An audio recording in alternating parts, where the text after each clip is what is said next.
Hello guys, definite integration के next lecture में आपका स्वागत है। इस लेक्चर में हम डेफिनेट इंटीग्रल में क्या पढ़ाने वाले हैं कि definite integration of periodic functions. Means जो पीरियोडिक फंक्शंस होते हैं उनका इंटीग्रल कैसे फाइंड आउट करते हैं, मींस क्या उनका पीरियड होता है और कैसे उसका इंटीग्रेशन फाइंड आउट करें बहुत इजीली। इस प्रॉपर्टी का यूज लेते हैं। तो अभी तक हमने क्या क्या पढ़ाए थे, पिछले लेक्चर में हमने पढ़ाया था ऑड इवन फंक्शंस की का डेफिनेट इंटीग्रेशन कैसे फाइंड आउट करें, उनका एरिया कैसे फाइंड आउट करें उस फंक्शन का एक्स एक्सिस के साथ। अब हम पीरियोडिक फंक्शंस का फाइंड आउट करेंगे डेफिनेट इंटीग्रेशन। ओके, तो चलते हैं। तो इसमें हमारे पास मेनली 4 टोटल प्रॉपर्टीज होती है पीरियोडिक फंक्शंस में, ठीक है, कि डेफिनेट इंटीग्रेशन फाइंड आउट करने के लिए पीरियोडिक फंक्शंस की, ठीक है। तो कौन कौन सी प्रॉपर्टी होते हैं? फर्स्ट प्रॉपर्टी होती है, लेट्स सपोज फंक्शन एफ है, उसका पीरियड है टी। तो पीरियड टी है तो उसका हम ले लेंगे integral from limit 0 to n t. कभी दिया हो एन इज कोई भी कांस्टेंट हो सकता है, नेचुरल नंबर हो सकता है, ठीक है, n is natural number f x d x. तो इसको लिख देंगे this is equals to n times of integral from limit 0 to t f x d x. Means क्या हो जाएगा, लेट्स सपोज यहां पर हमारे पास इसका पीरियड टी है, तो 0 से एन टी का इंटीग्रल फाइंड आउट करने का बोला जाए तो हम इसको लिख सकते हैं कि एन हमारे पास आगे आ जाएगा और 0 से टी उस पीरियड के अंदर उसका डेफिनेट इंटीग्रेशन की वैल्यू निकाल देंगे और उसको एन से मल्टीप्लाई कर देंगे तो हमारे पास क्या हो जाएगा 0 टू एन टी का डेफिनेट इंटीग्रेशन की वैल्यू आ जाएगी। मीन्स उसके इंटरवल के अंदर 0 से टी, क्योंकि फंक्शन एफ एक्स का क्या है, टी पीरियड है, तो टी हमारे पास पीरियड है, एन नेचुरल नंबर है। तो अब इसको प्रूव कैसे करेंगे? तो प्रूव कैसे करेंगे, यहां से देखते हैं। 0 से एन टी तक जाएगा एफ एक्स डी एक्स का इंटीग्रल। तो इसको हम कैसे लिख सकते हैं? तो यहां से हम 0 से टी लिख सकते हैं f x d x plus t to 2t हो जाएगा एफ एक्स डी एक्स। ऐसे ही चलता जाएगा ये वैल्यू और कहां तक जाएगा, n-1 इंटू में टी से एन टी तक एफ एक्स डी एक्स। ये डेफिनेट इंटीग्रेशन हो जाएगा। मींस हर टी में इसको ब्रेक कर दिया। हर इन लिमिट्स का डिफरेंस क्या है, टी टी टी टी है। मींस टी इसका क्या है, पीरियड ऑफ द फंक्शन है। मींस इसको पीस वाइज अलग अलग से डिफाइन कर दिया, ठीक है। टी इज पीरियड है इस फंक्शन एफ एक्स का। तो यहां से देखो, अब इसको हम क्या लिखेंगे, integral from limit 0 to t f x d x. Next वाले में देखो, इसमें एक्स को रिप्लेस करो एक्स प्लस टी से, तो यहां से लिमिट क्या हो जाएगी, एफ ऑफ क्या बन जाएगा, x plus T D x. तो ये क्या बन जाएगा, एक्स की लिमिट लोअर लिमिट टी होगी तो यहाँ एक्स की वैल्यू क्या हो जाएगी 0 और ये क्या बन जाएगी 2t होने पर t होगा। अगली वाली फिर वैल्यू क्या हो जाएगी, अगली वैल्यू फिर 0 टू t होगा और उसमें क्या हो जाएगा x प्लस 2t dx और up to this is equals to integral from limit 0 to t। इसमें x को क्या रिप्लेस करेंगे, x plus n minus 1 into t, x plus n-1 into में t, ठीक है, dx, ठीक है, dx हो जाएगा। अब देखो कि x प्लस टी है ये, तो इस फंक्शन एफ एक्स का पीरियड t है, तो f of x is equal to f of x plus 1 equal to f of x plus f of x equal to f of x plus t, f of x plus 2t, f of x plus 3t, f of n-1 into में t के equal होगा। ये t के equal होगा। अब t के equal होगा तो सभी वैल्यूज इक्वल होंगी। मींस कहने का मतलब ये है कि ये वैल्यू क्यों होंगी, क्योंकि इस फंक्शन एफ एक्स का क्या है, t क्या है, पीरियड है और ये सभी क्या है, t के डिफरेंस पर ही लिखी हुई है सब चीजें। इन दोनों में t का डिफरेंस है, इस f of x plus 2t आएगा तो दोनों में डिफरेंस t का आएगा, तो इन सभी की वैल्यू इक्वल होगी। क्या होगी, एफ एक्स के इक्वल हो सकती है, ठीक है। तो ये भी एफ एक्स, ये भी एफ एक्स, ये भी एफ एक्स और सभी की लिमिट 0 टू 2 0 टू 2 0 टू 2 कितने टाइम्स है, तो कितने इंटीग्रल है यहाँ पर हमारे पास टोटल, तो टोटल हमारे पास क्या है, n इंटीग्रल है और हर इंटीग्रल क्या है 0 to t f x dx, f x dx। तो ये प्रूव हो गया कि integral from limit 0 to n t f x dx की वैल्यू क्या हो जाएगी, n times of integral from limit 0 to t f x dx ऐसे लिख सकते हैं। वेयर t क्या है, पीरियड ऑफ दिस फंक्शन, क्या है, पीरियड है इस फंक्शन का, ठीक है। अब यहां से हम आपको ग्राफिकली भी बता सकते हैं। ग्राफिकली कैसे बता सकते हैं कि लेट सपोज ये आपके पास कोई फंक्शन है,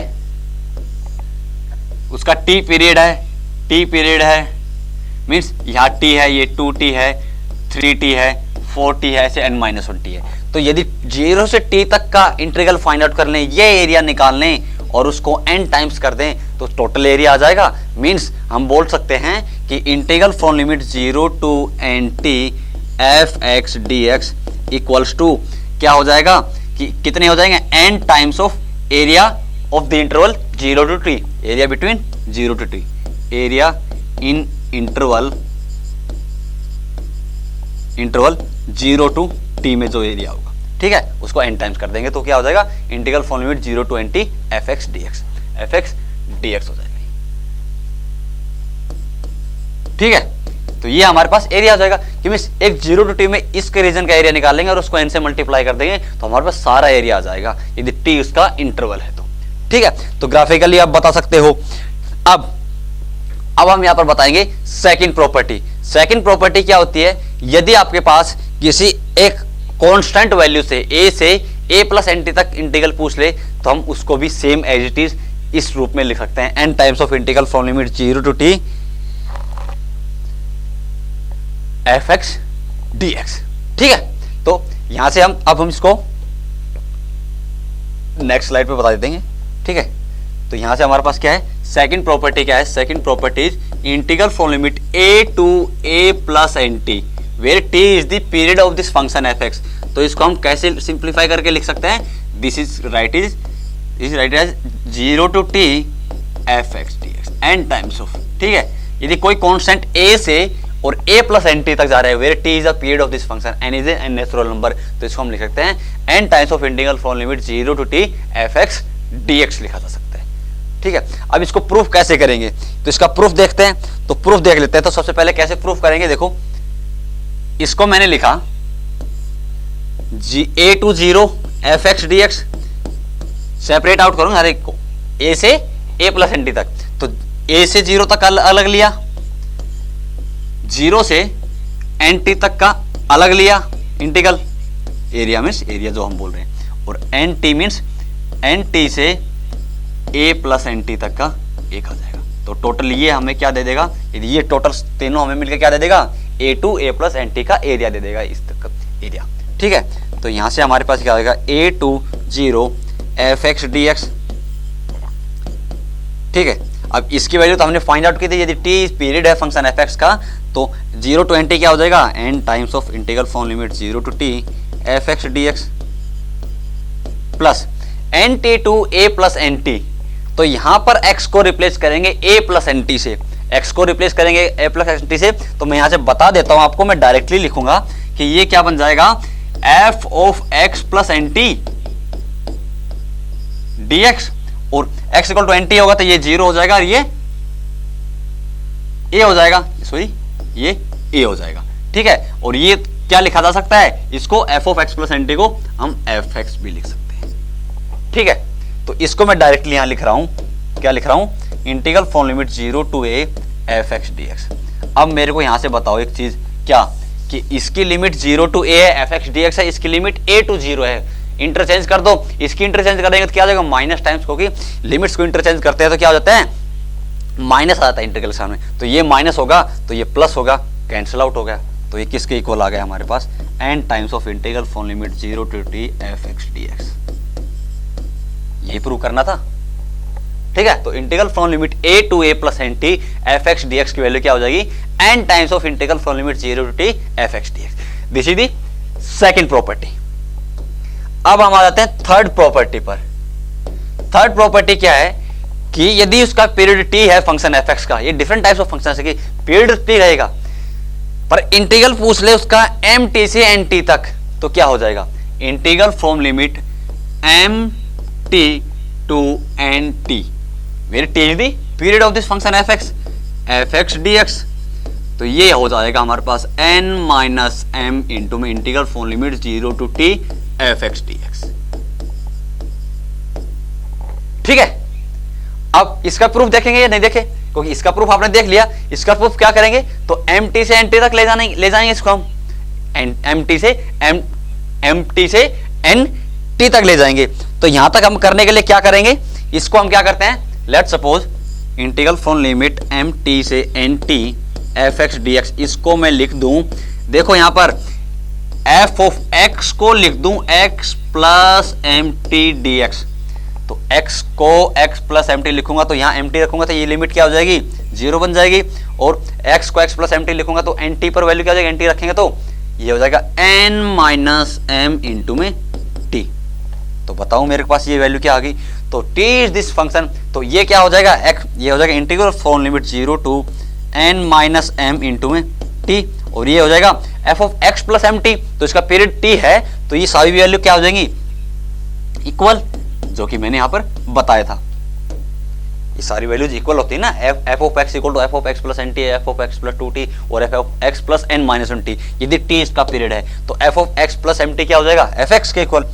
तो देखो fx का पीरियड t है तो 0 टू nt की वैल्यू क्या होती थी, 0 टू nt की वैल्यू क्या होती थी, n times of integral from limit 0 to t। तो ये क्या हो जाएगा, इसमें ये कांस्टेंट जो नेचुरल नंबर है n माइनस में आगे आ जाएगा और limit from 0 to t fx dx, यही प्रूव करना था, प्रूव्ड। ठीक है, तो ये आपके पास थर्ड प्रॉपर्टी है, find the definite integration value of a periodic function. ठीक है, ये थर्ड प्रॉपर्टी होगी। अब फोर्थ प्रॉपर्टी आती है, वो आती है हमारे पास, यदि पीरियड t हो और लिमिट कुछ डिफरेंट हो, किस टाइप से हो different, limit from a plus n t to b plus n t, where t is the period of this function fx dx हो जाएगा। तो ये वैल्यू क्या आ जाती है, ये होती है integral from limit a to b fx dx। इसको ऐसा लिखा जा सकता है। अब ऐसा कैसे लिखा जा सकता है, इसका प्रूफ देख लेते हैं हम। ठीक है, तो हम कहां से कहां इंटीग्रेट कर रहे हैं, a plus n t to b plus n t. तो सेम कैसे कंडीशन, जिस इसमें कैसे किया था, डायरेक्टली जो लोअर लिमिट थी x को रिप्लेस किया x प्लस एम टी, तो इसमें x को क्या रिप्लेस करेंगे, a प्लस एन टी से, a प्लस एन टी से रिप्लेस करेंगे। तो यहां से x प्लस एन टी से integral from limit a plus n t और b प्लस एन टी है, fx dx है। तो यहां से मैं x को रिप्लेस कर दूं x plus n t dx, तो कर दूंगा a प्लस एन टी, तो x की value a plus n t रखेंगे तो यहां से लिमिट क्या हो जाएगी a, और यहां पर b प्लस एन टी होगा तो यहां पर क्या हो जाएगा a plus f of a plus n t पर ये हो जाएगा b। अब t इज द पीरियड है तो f of x plus n t किसके इक्वल होगा, fx के इक्वल होगा, जो हमने बताया था fx is equal to f of x plus t, f of x equal to f of x plus 2t equal to f of x plus 3t up to f of x plus nt के equal होता है। तो ये fx के equal है, तो limit from a to b ये क्या हो जाएगा, fx dx। ठीक है, तो ये भी प्रूव हो गया।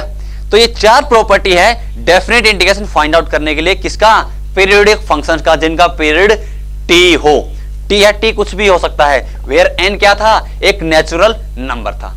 ठीक है, तो आपको पता चल गया, ग्राफिकली हमने बताया कि यदि 0 टू t का फाइंड आउट कर लो और उसको n से मल्टीप्लाई कर दो, n m कुछ भी नंबर हो, ठीक है, उससे मल्टीप्लाई कर दो, सारा इंटीग्रेशन आ जाएगा, मींस सब इंटरवल का वैल्यू आ जाएगी, मींस इंटीग्रेशन आएगा, मतलब उसका area bounded by with the x axis के साथ एरिया आ जाएगा। ठीक है, अब चलते हैं इसमें क्वेश्चन, किस टाइप के क्वेश्चन पूछ जाते हैं definite integration of periodic functions पर। तो फर्स्ट क्वेश्चन हमने लिया है कि where let t greater than 0 है, is a fix real number है कोई। Suppose f is a continuous function and such that for all x belongs to r f of x plus t equal to fx दिया है। तो f of x plus t equal to fx है, तो यहां से क्या हो जाएगा, फंक्शन fx का t क्या है, पीरियड है, और t क्या है, ग्रेटर देन 0 है। तो t इसका पीरियड आ गया यहां से मेरे पास, तो मैं बता सकता हूं कि अब मुझे दिया भी है कि integral I equals to from limit 0 to t fx है, इसकी वैल्यू 0 टू t से इंटीग्रल fx dx की वैल्यू I दी हुई है। क्वेश्चन में पूछा है then value of integral from limit 3 to 3 plus 3t, f of 2x की वैल्यू क्या होगी, dx की वैल्यू I की टर्म्स में, ऑप्शन दे रखे हैं। ठीक है, तो लेट सपोज इसको मैं I1 ले लेता हूं, क्या है, integral from limit 3 to 3 plus 3t f of 2x dx। अब देखो यहाँ लिमिट भी कुछ अलग अलग उथल पुथल करके दे रखी है, और यहाँ fx दे रखा है, यहाँ f ऑफ 2x है, तो क्यों ना पहले इसके एक वेरिएबल में ले आऊं, पहले मैं fx में ही ले आऊं, समझ रहे हो। तो मैं fx 2x है, यहाँ पर x है, यहाँ 2x है, तो 2x को t मान लेता हूं, क्योंकि डमी वेरिएबल x की जगह 2t हो सकता है, y हो सकता है, कुछ मतलब, बट x की जगह x होना चाहिए, t होना चाहिए, y होना चाहिए, बट यहाँ पर 2 टाइम्स हो है ना, तो ये कॉन्स्टेंट मल्टीप्लाई। तो लेट यहां पर सपोज कर लेता हूं, let 2x is equal to t, तो dx की वैल्यू क्या हो जाएगी, dt बाई 2 हो जाएगी। तो I1 क्या आ गया मेरे पास, integral from limit f of t dx क्या हो जाएगा, dt बाई 2। अब लिमिट डालो, x की वैल्यू 3 थी तो t की वैल्यू क्या हो जाएगी 6, x की वैल्यू 3 प्लस 3t होगी तो क्या हो जाएगी ये t की वैल्यू 6 प्लस 60, 6 प्लस 60। ठीक है, अब देखो इसको सिंप्लीफाई कर लो सही, I1 इक्वल टू 6 से 6 प्लस 60 तक ft का इंटीग्रल फाइंड आउट करना है 1/2, 1/2 तो आगे ले लेंगे, integral from limit 6 to 6 plus 60, और ये ft dt हो चाहे fx dx हो, इसको मैं fx में कन्वर्ट करता हूं, अब कोई टेंशन हो तो। ठीक है कि सर ने यहाँ ft में ले रहे हैं, वहां x था हमारे पास, तो कुछ भी हो, वेरिएबल t हो, x हो, y हो, कुछ है, कोई फर्क नहीं पड़ता इस चीज का। अब देखो लिमिट देखो 6 से 6 प्लस 60 है और fx का पीरियड क्या है t है, तो 6 से 6 प्लस t, तो मैंने एक प्रॉपर्टी आपको पढ़ाई थी, integral from limit a to a plus n t fx dx क्या आता है n times of integral from limit 0 t ft dt, a से a प्लस एन टी। तो यहां पर क्या है, a क्या है 6, n क्या है, n यहां पर दे रखा है, n क्या है 6 है। ठीक है, मींस a से a प्लस एन टी, तो n भी 6 है, a भी 6 है। तो इसको हम किस टाइप में लिख सकते हैं, 1/2 टाइम्स ऑफ, इसको लिख सकते हैं n की value 6 into integral from limit 0 to t fx dx। एक हटा देते हो, n सामने रखते हैं, 2 से ये कैंसिल आउट करेंगे 3 टाइम्स, तो यहां से क्या आएगा 3 times of integral from limit t 0 integral from limit 0 to ft fx dx। अब बताओ, अब मेरे पास ये I1 आ गया, I1 क्या आ गया, अब देखो integral from limit 0 to t fx dx क्या है, integral from limit 0 to t fx dx is the integral I, तो ये I हो जाएगा, तो 3 टाइम्स ऑफ I, तो I1 की वैल्यू I की टर्म्स में क्या आ गई 3 टाइम्स ऑफ I आ गई। वही पूछी थी कि इसकी वैल्यू I की टर्म्स में क्या होगी 3 times of I, option C यहाँ पर करेक्ट हो जाएगा। ठीक है, तो इस टाइप का क्वेश्चन आता, आपको यदि प्रॉपर्टी पता था यहाँ पर तो क्वेश्चन आपसे हो जाता, प्रॉपर्टी नहीं पता होता, याद नहीं रहती, तो आप नहीं कर पाते इस क्वेश्चन को फिर। ठीक है, तो मैं इसे प्रॉपर्टी दिमाग में रहने चाहिए, आप क्वेश्चन जितने ज्यादा करोगे, प्रैक्टिस जितनी ज्यादा करोगे, उतना ही दिमाग में लंबे टाइम तक रहेंगी चीजें। अब चलते हैं हम नेक्स्ट क्वेश्चन पर। क्वेश्चन क्या है, integral from limit 0 to x mod of sin x dx where x belongs to 2n pi to 2n plus 1 pi. ठीक है, 2n pi to 2n plus 1 पाई, तो 0 डालेंगे तो 0 टू पाई, 1 डालेंगे तो 2 पाई टू 3 पाई, मींस पाई का बीच का डिफरेंस है, इंटरवल है। n belongs to natural number दिया हुआ है। ठीक है, तो इसका इंटीग्रल फाइंड आउट करना है। अब इसका इंटीग्रल कैसे फाइंड आउट करूंगा, 0 टू x, तुम्हें x के टर्म्स में तो आएगा, इतना मुझे पता है, इंटीग्रल I कहाँ है, mod of sine x, sine t है, x की तो वैल्यू आएगी बाद में t, क्योंकि t वेरिएबल है ना, तो t के रेस्पेक्ट में इंटीग्रेट कर रहे हैं, तो मोड ऑफ साइन t। अब साइन t इंटरवल भी दे रखा है 2n pi to 2n plus 1 पाई, ये x का इंटरवल है जो कि लिमिट x, यहाँ पर x ये वेरिएबल नहीं है, यहाँ पर t है वेरिएबल जिसके रेस्पेक्ट में इंटीग्रेट कर रहे हैं। ठीक है, तो क्यों न इसको मैं एक इंटरवल में ब्रेक कर लूं, क्यों, क्योंकि मुझे साइन t का ग्राफ पता है, ऐसे होगा, तो 0 टू 2 पाई में वो क्या होगा, पीरियडिक होगा, 0 टू पाई में वैल्यू होगी वही जो हमारे पास 2 पाई टू 4 पाई तक वैल्यू होगी।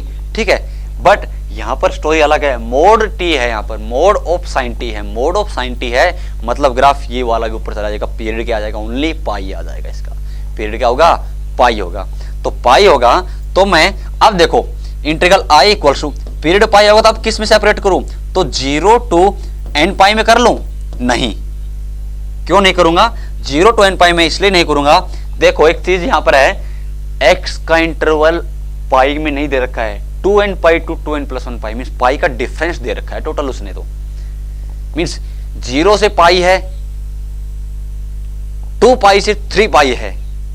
ठीक है, ऐसे नहीं पाई से 2 पाई भी नहीं है यहां पर, देखो, ठीक है, तो इसे 2n पाई, तो इसको यहां से मैं 0 से 2n पाई ले लेता हूं, और mod of sine x, sine t sorry, और dt प्लस, अब इसको 2n पाई टू कहां तक ले जाना है, x तक, मोड साइन t ये क्या क्या मैंने वैसे, ये मैंने इसको पीस वाइज डिफाइन कर दिया कि ए से b integral f x fine integral of f x d x limit from 0 to या फिर a to b find out करते हैं। तो फर्स्ट लेक्चर में डेफिनेट में हम बताया था कि इसको पीस वाइज डिफाइन करते हैं। तो ए टू सी किया था, फिर सी टू बी ले गए थे। ऐसे ही 0 टू 2n पाई ले गए, 2n पाई टू x ले गए, मीन्स 0 टू x लाना था। तो ठीक है, अब मुझे बताओ 0 टू n पाई तक साइन टी क्या होगा।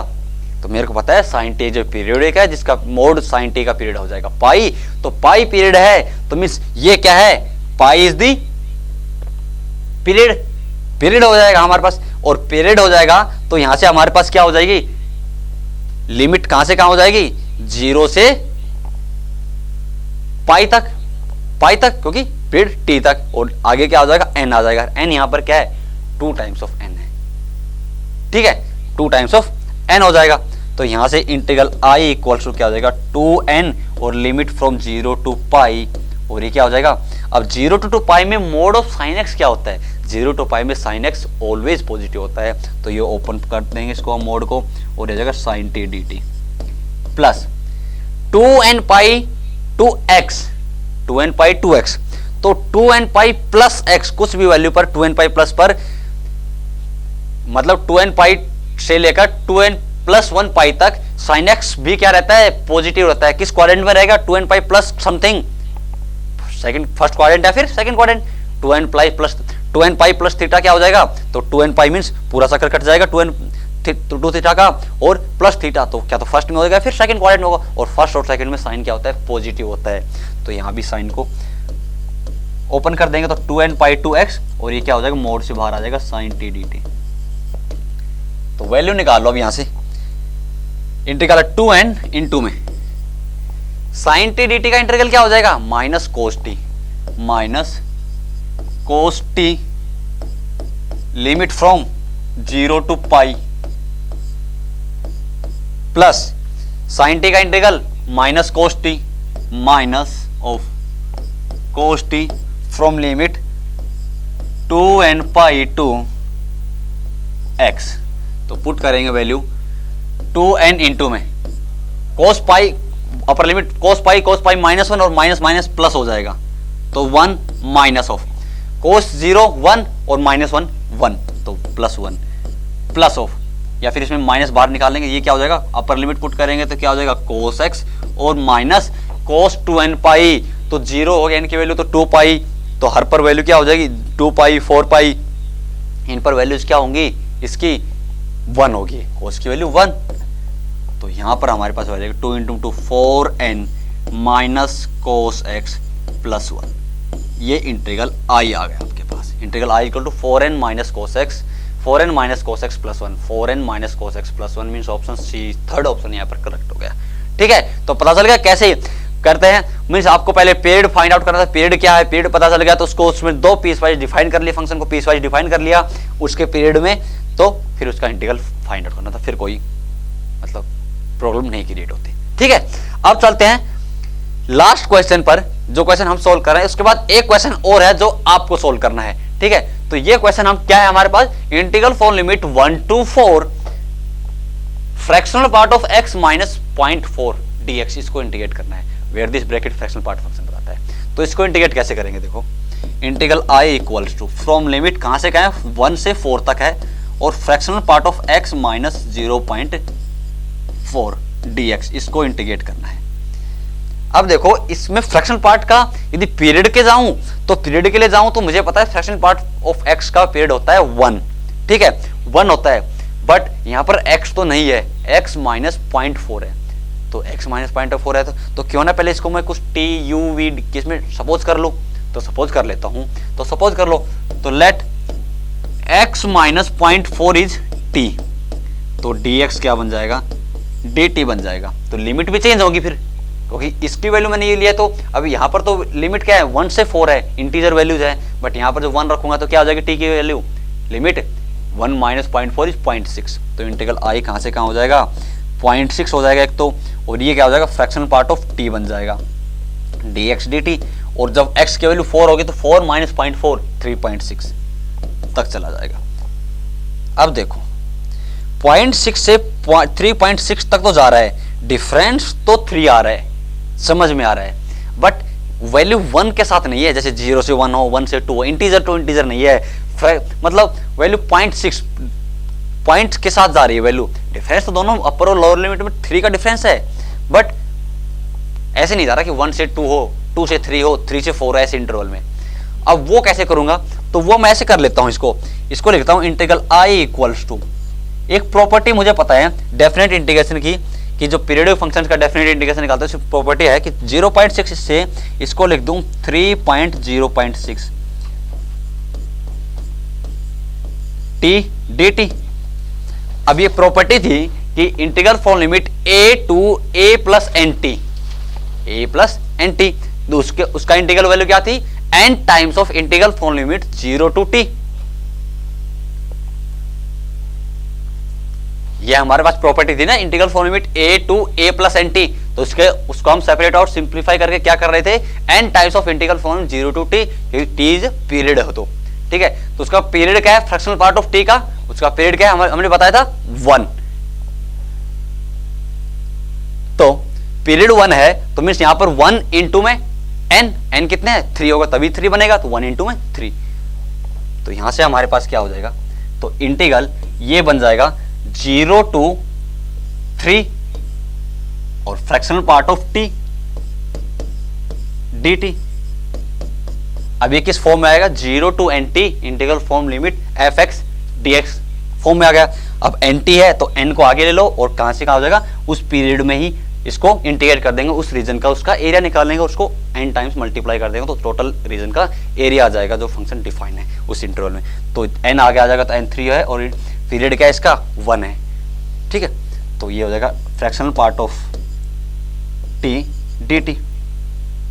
तो यहां से हमारे पास वैल्यू क्या हो जाएगी, this is equal to 3 times of fractional part of t को क्या लिखेंगे, तो हमें पता है कि t इक्वल्स टू क्या होता है, कोई भी फंक्शन हो, t हो या x हो, तो t इक्वल्स टू क्या होता है, ग्रेटेस्ट इंटीजर ऑफ t और plus fractional part of t। Means किसी भी एक नंबर को हम fractional part of function x के टाइप में और ग्रेटेस्ट इंटीजर के रूप में लिख सकते हैं, दोनों के कॉम्बिनेशन में। तो फ्रैक्शनल पार्ट ऑफ t कितना हो जाएगा, t minus greatest integer of t।